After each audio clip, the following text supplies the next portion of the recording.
साबिक कारपोरेटर इस्माइल मुल्ला साहब,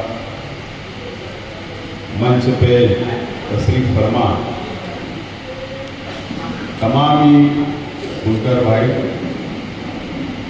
और बुनकर तंजीमों के जुमेरान और मेरे सामने तशरीफ फरमा तमाम ही बुनकर साथी, दोस्तों और साथियों, सबसे पहले मैं आप तमाम ही लोगों का शुक्रिया अदा करता हूं कि आप लोगों ने बारिश होने के बावजूद अपना कीमती वक्त यहाँ पर आकर दिया, मीटिंग को कामयाब किया। मैं आप लोगों का बहुत बहुत शुक्रिया अदा करता हूँ। उससे पहले हमारे तमाम ही साथियों ने अपनी बात रखी और मीटिंग का मकसद भी आप लोगों को बताने की कोशिश की।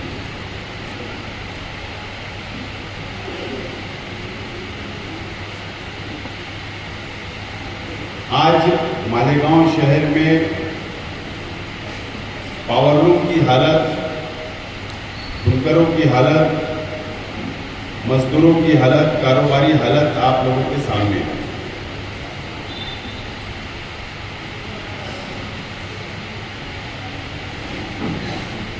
आज मैं यहाँ किसी के ऊपर तनकीद करने के लिए नहीं खड़ा हूं, लेकिन सच बोलने के लिए खड़ा हूं। और आपको सोचना है, समझना है और आइंदा का लायमल आप लोगों को तैयार करना है। लायमल मेरा इख्तियार नहीं है कि लायमल मैं तैयार करूं। जहां पर सनद का मामला है, जहां हमारे कारोबारी हालात का मामला है,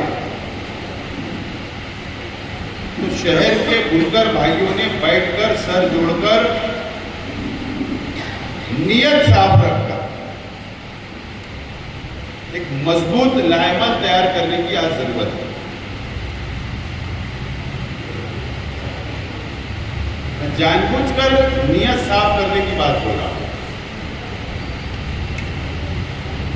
मैं तकरीबन 15 दिन से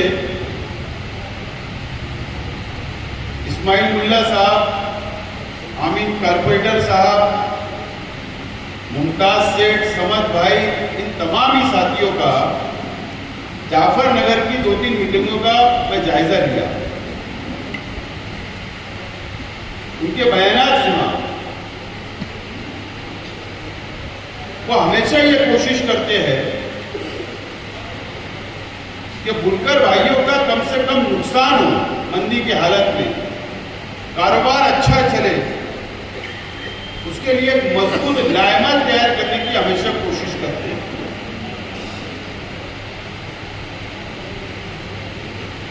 अब पिछले 5 साल में एमएलए थे, मैंने क्या किया ये आप लोग जानते हैं, शहर जानता है, उसके ऊपर मुझे कोई सबूत देने की जरूरत नहीं है। लेकिन ये जो 5 साल जिस हालात से हम लोग गुजरे हैं, शहर का बुनकर जिस हालात से गुजर रहा है, आप लोगों को संजीदगी से बैठकर इस ताल्लुक से सोचना चाहिए, ऐसा मेरा आपको मशवरा रहेगा।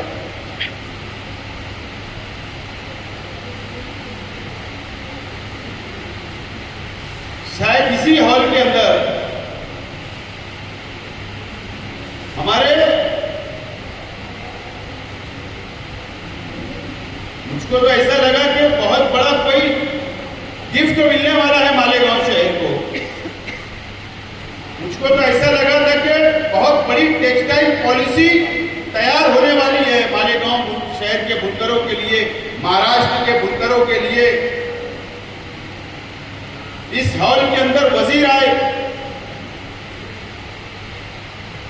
टेक्सटाइल कमेटी के लिए स्टडी कमेटी बनी, असेंबली हाउस के अंदर ऐलान हुआ, जायजा कमेटी बनी। मैं आज जिम्मेदारी से एक बात बोलना चाहता हूं, वो जो जायजा कमेटी, स्टडी कमेटी जो बनी थी, और उस कमेटी के चेयरमैन दादा भिसे साहब को इसलिए बनाया गया था कि उनके फर्जंद को फूलिया लोकसभा से लोकसभा की उम्मीदवारी करना थी और मालेगांव शहर के बुनकरों की और मुसलमानों की वोट चाहिए थी, इसके लिए वो कमेटी बनी। आप माजी में जाइए, क्या वजह है? ये कमेटी की रिपोर्ट के बाद में कोई अमल नहीं हो रहा, क्योंकि भारतीय जनता पार्टी ने यह सीट देने से शिवसेना को इनकार कर दिया। सब उम्मीदों पे पानी फिर गया था, दिल के अरमान आंसू में बहे गए थे। बहुत बड़ा बड़ा यहां पे सत्कार हुआ, सब जमा हुए, लेकिन उसका हासिल क्या हुआ, उसका फायदा हमको क्या हुआ, इसका भी जायजा लेने की जरूरत आप लोगों को है। मुंबई की मीटिंग के ताल्लुक से मेरे साथियों ने कहा, लेकिन मैं मुख्तसर आप लोगों से मेरा सवाल, 12 तारीख को, 12 जुलाई को या 11 जुलाई को, तारीख इधर उधर हो सकती, महाराष्ट्र के वजीर आला अपना रिप्लाई आखिरी दे रहे थे, रिप्लाई महाराष्ट्र असेंबली के अंदर। जब अपोजिशन का कोई तजवीज होती है, अपोजिशन का कोई प्रस्ताव होता है, तो उसके ऊपर वजीर आला को रिप्लाई देना पड़ता है, बहस के बाद आखिरी रिप्लाई देना पड़ता है। वो रिप्लाई दे रहे थे। आज भी आप अपने यूट्यूब के ऊपर जाकर देखिए, वजीर आला के पीछे दादा भिसे साहब बैठे। जब वो रिप्लाई दे रहे थे तो दादा भिसे साहब थोड़ा झुककर उनको कुछ कहा, उन्होंने, उनके दिल से नहीं था वजीर आला के, उनके एजेंडे में नहीं था, कुछ कान में कहा। फिर वजीर आला साहब ने कहा, हाँ हाँ आपकी सब्सिडी भी हम कर देंगे, फिक्र मत करो, ऐसा रिप्लाई में कहा। आप गौर से देखिए वीडियो। देखो, ऐलान एक अलग चीज होती है और किसी चीज के ऊपर अमल वजोनी अलग होती है, उसके ऊपर कार्रवाई एक अलग चीज होती है। वजीर आला साहब ने तो असेंबली के अंदर कहा कि ये हिंदुत्ववादी सरकार है कि उस पर अमल कर रहे हैं क्या? या कोई कानून है कि वजीर आला का रिप्लाई या कोई मंत्री का रिप्लाई तो कानून उन्होंने नहीं होता। यह अलग बात है कि हमको बेवकूफ समझा जाता, मालेगांव शहर के बुनकरों को बेवकूफ समझा जाए तो यह अलग बात है, लेकिन यहां पर हमको समझता है। 11 या 12 जुलाई का आप रिप्लाई दें। अजीत दादा पवार सब कब आए मालेगांव? 10 तारीख को आए, 10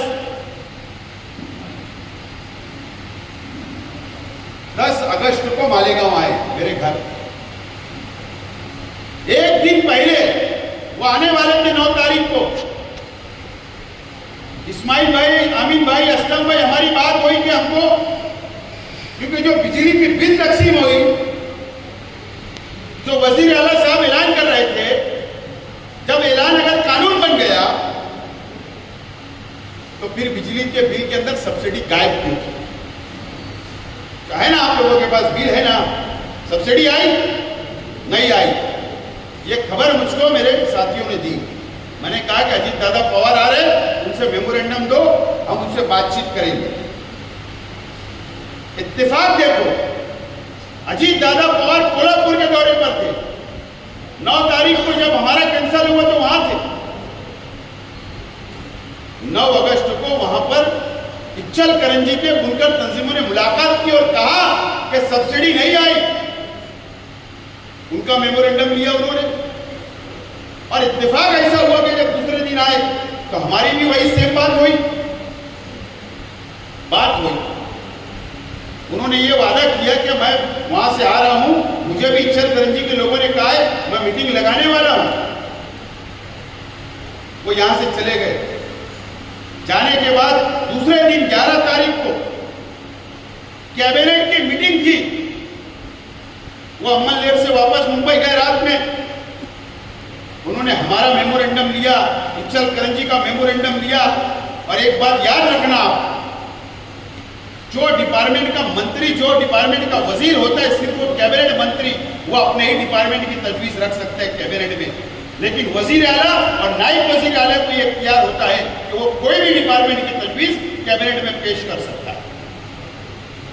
अजीत दादा पवार ने दूसरे दिन सुबह जब कैबिनेट हुई तो अपनी नोट बनाया, अपनी मीटिंग की नोट बनाकर कैबिनेट में पेश की और वो सब्सिडी बहाल करने का फैसला किया गया।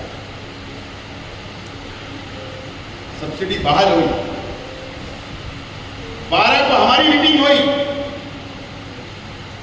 अरे 11 को सब्सिडी बहाल हुई, वहां से किसका फोन आ गया पता नहीं, बोले जीआर निकल गया। अजीब बात, जीआर निकल गया, इंटरव्यू पे इंटरव्यू चालू। अल्लामा इकबाल पुल में तो 1 महीना पहले इस्तेकबाल हो गया, धूम धड़ाके से, पटाखा फूट गया। उम्मीद है मौलाना उमरैन साहब की जो कमेटी बनाए उसके अंदर उस पर बहस होगी। अगर 15 अगस्त को बहस हुई तो उस पर होना चाहिए। बहरहाल पटाखा फूट गया, इस्तेकबाल हो गया, जीआर निकल गया, बड़े बड़े ऐलान किए गए, निकला क्या अभी तक जीआर? निकला कि आज भी है कि जीआर हाथ में नहीं? उसके लिए अक्कल लगती है, अक्कल, दिमाग लगता। सिर्फ बैठ के बयान दे देना नहीं चलता। अरे जो कैबिनेट की तजवीज पास होती है उसके 8 दिन के बाद जब अगली कैबिनेट होती है उसके मिनट्स, उसकी प्रोसीडिंग वो कैबिनेट में मंजूर होती है। उसके अंदर अगर कोई तब्दीली वगैरह करना है, हेरफेर करना है, उसको दुरुस्त किया जाता है, उसके बाद जीआर निकलता है। कल कैबिनेट की मीटिंग है, कल। अब कल उसकी मिनट्स अगर आ जाएगी तो कल वो कैबिनेट के अंदर मंजूर हो गए मिनट्स, और उसके बाद 2-3 दिन के अंदर जीआर निकलेगा, जब हमको समझेगा सब्सिडी लग क्या आई है,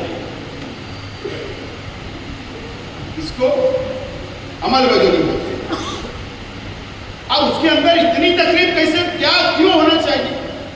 अरे अगर आप लोग कुछ काम कर रहे हो तो तुम मुनकरों के लिए कर रहे हो सकते हो तुम धोखा भी दे, लेकिन अगर ये सब बैठे हुए लोग अगर मुनकरों के लिए आवाज उठा रहे हैं तो इतनी गलत क्या है? क्या गलत है?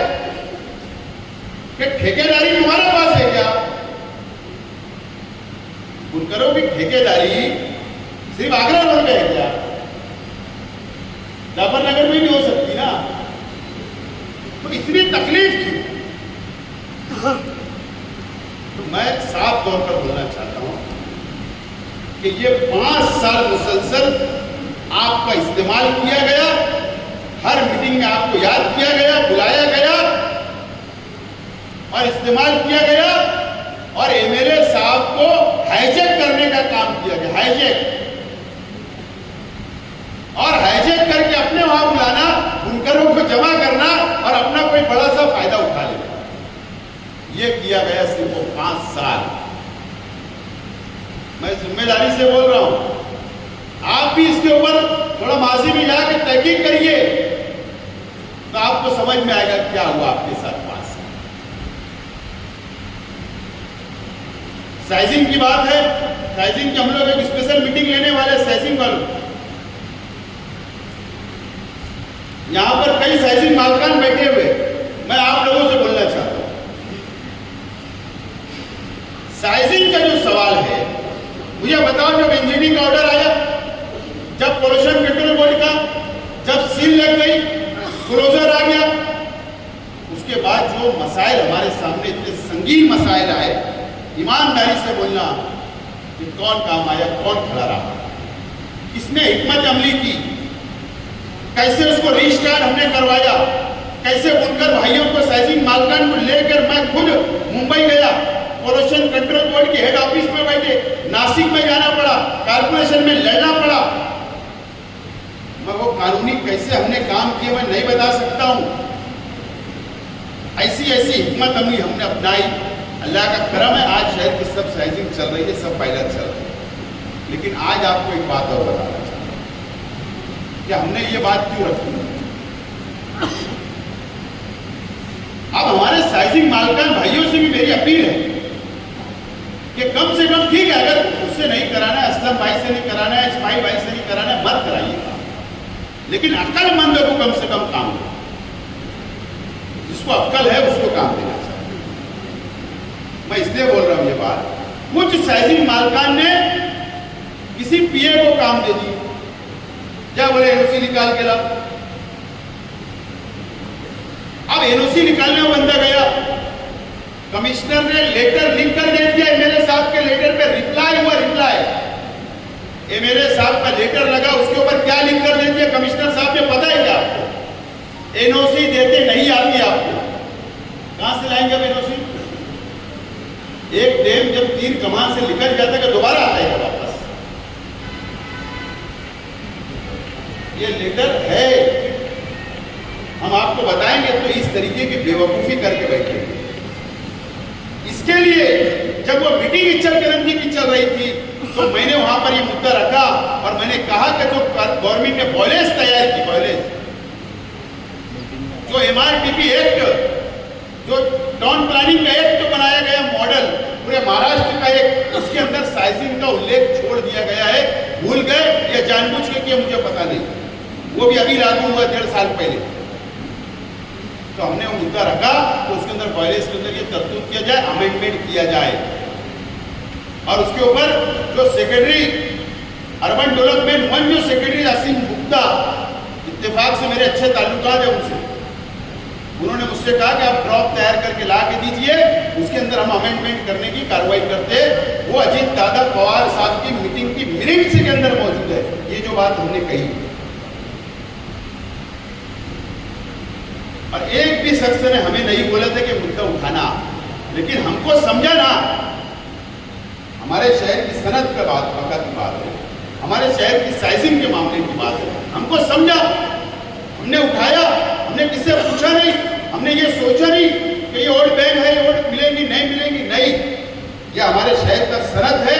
अगर साइजिंग चलेगी तो पावर लूम चलेगा, पावर लूम चलेगा तो मजदूर का घर चलेगा, उसका चूल्हा चलेगा। ये सोच हमारी थी, इसलिए हमने वहां पर आवाज उठाई। इस ताल्लुक से साइजिंग मालकन की एक अलग से मैं मीटिंग लेने वाला हूं और कानूनी बातें मुझे उनसे करनी है। बहरहाल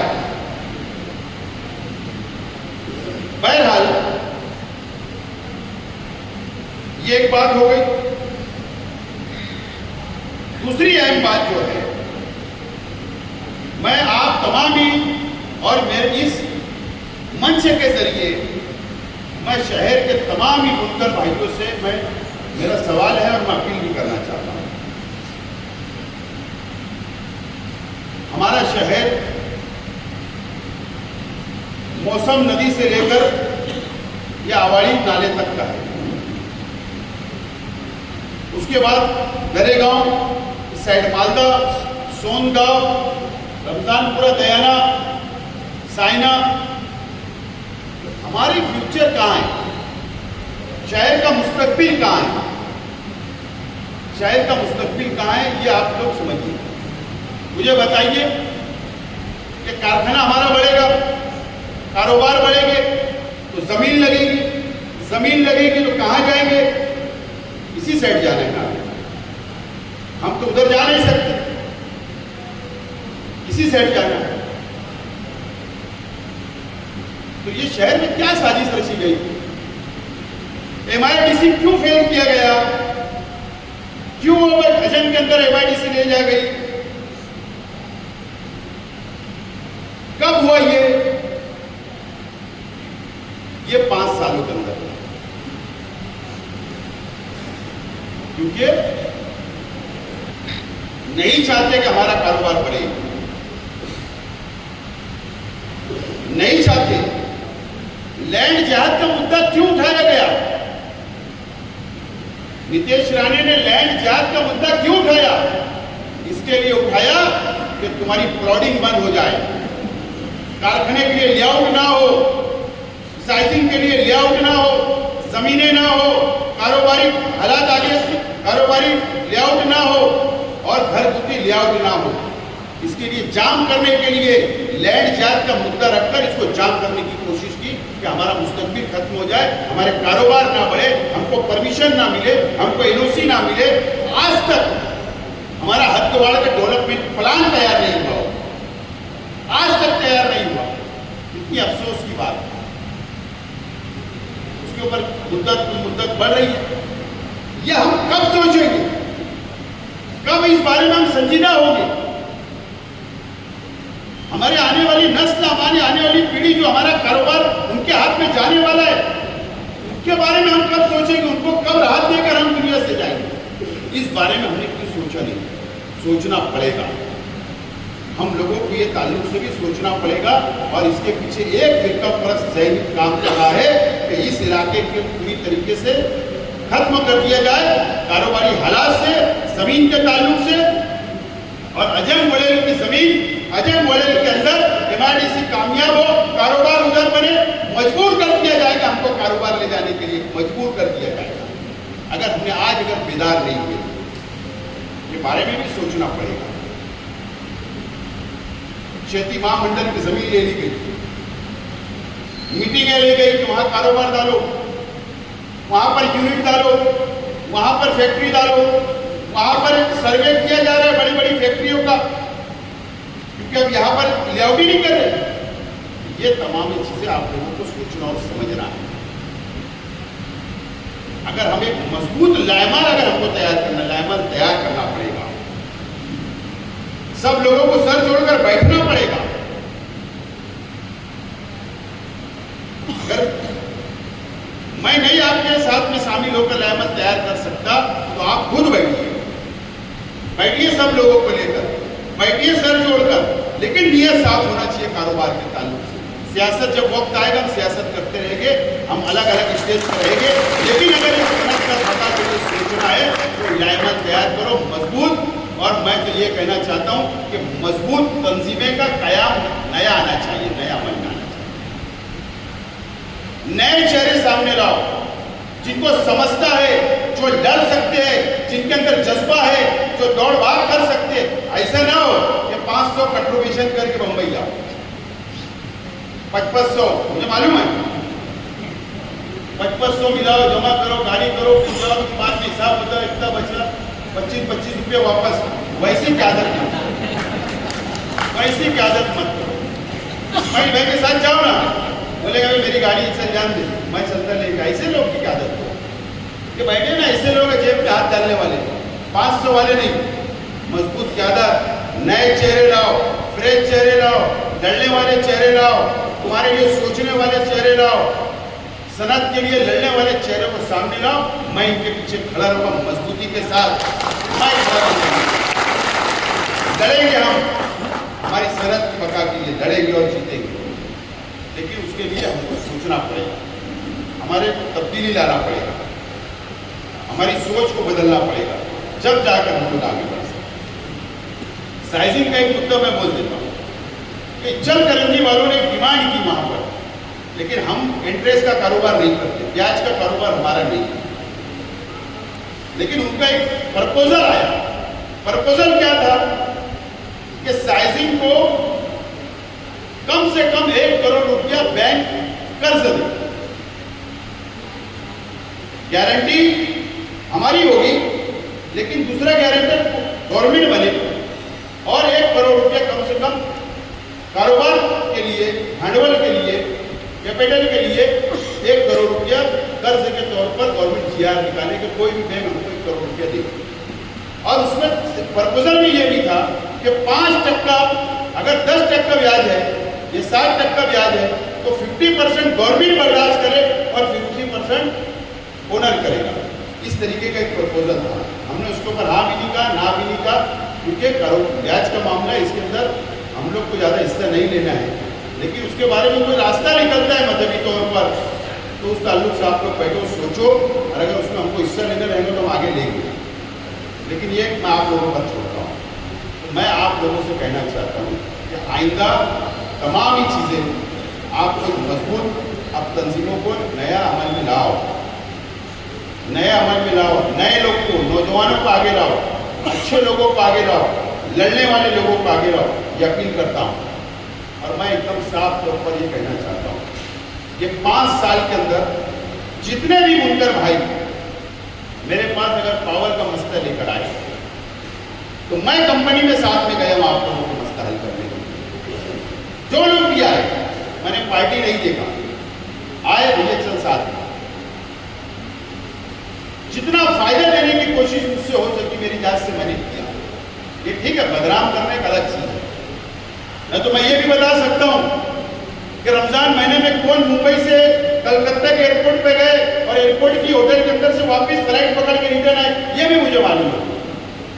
कौन से कलर का बैग था, क्या बोल रहा हूं, कौन से कलर का बैग था। मैं तो जिम्मेदारी से बोलता हूं, शेख आसिफ एमएलए का जब तक एग्रीमेंट नहीं हुआ, पावर कंपनी का नहीं हुआ एग्रीमेंट, मुशारत चौक से मोर्चा निकाला था, असेंबली में बोला, मुखालफत किया, शिद्दत से मुखालफत किया। लेकिन कौन फ्लाइट से गया था रमजान में रोजा रख के और वही रिटर्न से फ्लाइट से रिटर्न आए थे, कौन से कलर की बैग थी वो बताऊंगा। मैं ये सारी चीजें छुपा के रखते जाना तो किसी की पर्सनल अटैक मत करो, लेकिन ये तरीका बराबर नहीं है। अगर लड़ना है, ये कंपनी को भिजाना है शहर से बाहर, तो उसके लिए आपको फिर नुमाइंदा बदलना पड़ेगा, कमजोर नुमाइंदा नहीं चलेगा। दो मुझे छूटा, दो मेरे हाथ में क्या आदत है, इनकी ईट से ईट बजा दिया। अगर हम मेरे कहते ना, मेरे भाई खाली दादी के ऊपर 353 मना कंपनी के वाले को कान के नीचे मार देंगे। बना गया किसके, एमएलए साहब की कोई वर्करों को बना गया, तंजीमों के ऊपर कभी केस बनी क्या आज तक? मेरे 4 वर्करों के ऊपर केस बनी मारने के एवज में, एक अभी भी जेल में। तो हम डरा के भी रखते हैं, मारते भी, ठोकते भी और काम भी लेते।